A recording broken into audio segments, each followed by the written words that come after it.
Hello and welcome. Today, we're going to explore the environmental crisis, but maybe not in the way you're used to. We're not just talking CO2 and plastic. We're going deeper to look at a crisis in the way we actually think. This is all part of your AMC theme, environnements en mutation, and we're going to analyze how our worldview, the story our culture tells itself about its place in the world, is at the very root of the problem. So let's start with this really powerful question from the novelist Amitav Ghosh. He asks, what if nature isn't just this passive thing in the background of our lives? What if forests, what if entire ecosystems can actively, as he puts it, insert themselves into our processes of thought?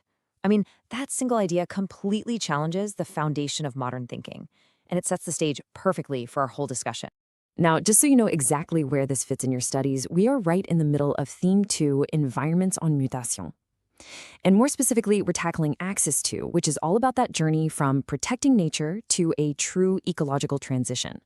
As you're about to see, understanding these cultural roots is absolutely key to figuring out what that transition even means.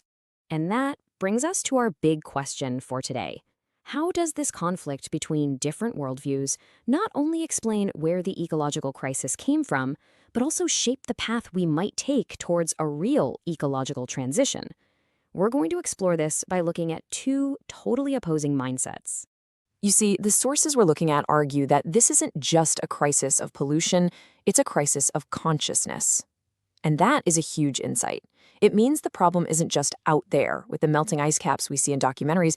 No, it's in here. It's in our minds, in our stories, and in the very philosophical bedrock of our modern world. So, to really get a handle on this crisis of consciousness, we're going to put two worldviews head to head. On one side, you have a culture of separation, and on the other, a culture of connection. This clash, this fundamental conflict, is really at the heart of everything we're going to analyze today.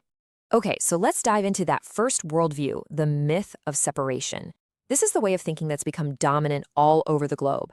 And according to the thinkers we're looking at, it's a primary engine of our environmental problems. At the heart of it all is this idea from the 17th century philosopher René Descartes, and it's called Cartesian dualism. He basically drew a hard line in the sand. On one side, you have the thinking, conscious human mind, and on the other, you have the physical world of nature, which he saw as just mindless mechanical matter, almost like a giant clockwork machine. Now, you can imagine this philosophical split has some huge real-world consequences. It creates a culture where humanity sees itself as separate from, and frankly superior to, nature. Nature stops being a living entity and becomes just a collection of resources, a disposable tool to be managed and exploited. This is the logic that underpins everything from factory farming to the whole idea of endless economic growth on a planet that's, finite. And the critique of this worldview is pretty sharp. The scholar Rajani Kant, for example, flat out calls it a broken culture in dire need of repair. So the key takeaway here is that this idea of separation isn't neutral. It's an ideology, a framework that's been used to justify exploitation, and one that has led us directly into our current planetary crisis. So what's the alternative? Let's turn to the opposing worldview.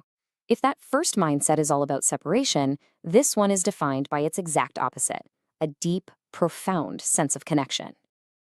You see, in total contrast, many indigenous and traditional worldviews never made that Cartesian split in the first place.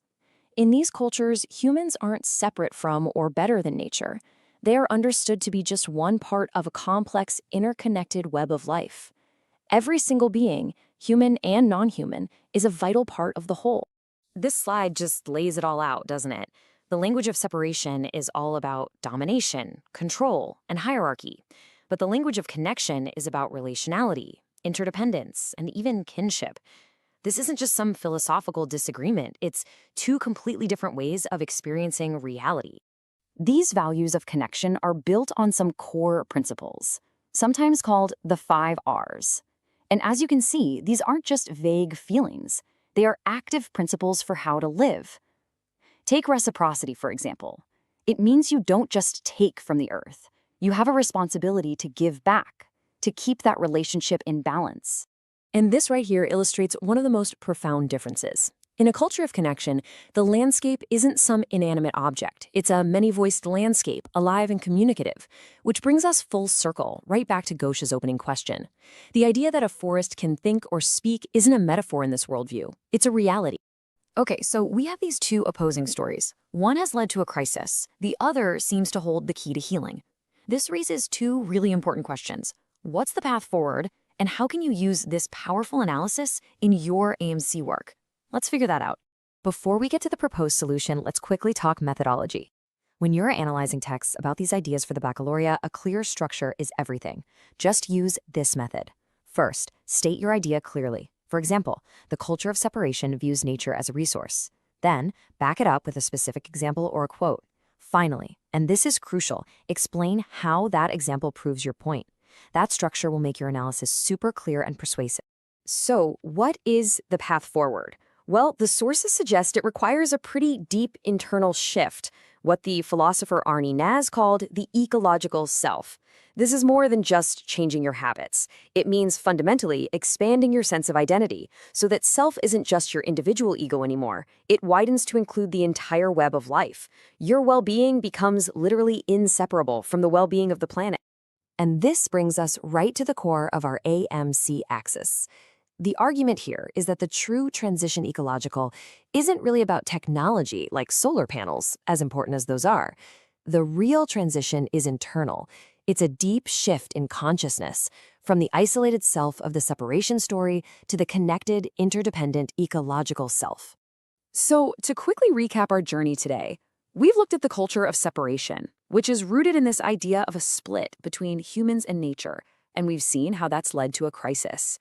And we've contrasted it with the culture of connection, which sees humanity as part of a living web and offers a path toward healing and a much more sustainable relationship with our planet. And this leaves us with one last, really challenging question to think about. If the culture of separation that created this crisis is deeply tied to a specific colonial history, then does a true ecological transition have to begin with an act of decolonization? Not just of land, but of our minds and our entire relationship with nature itself. It's a profound question, and it links the environment directly to those big AMC themes of power, culture, and justice. Thanks for watching.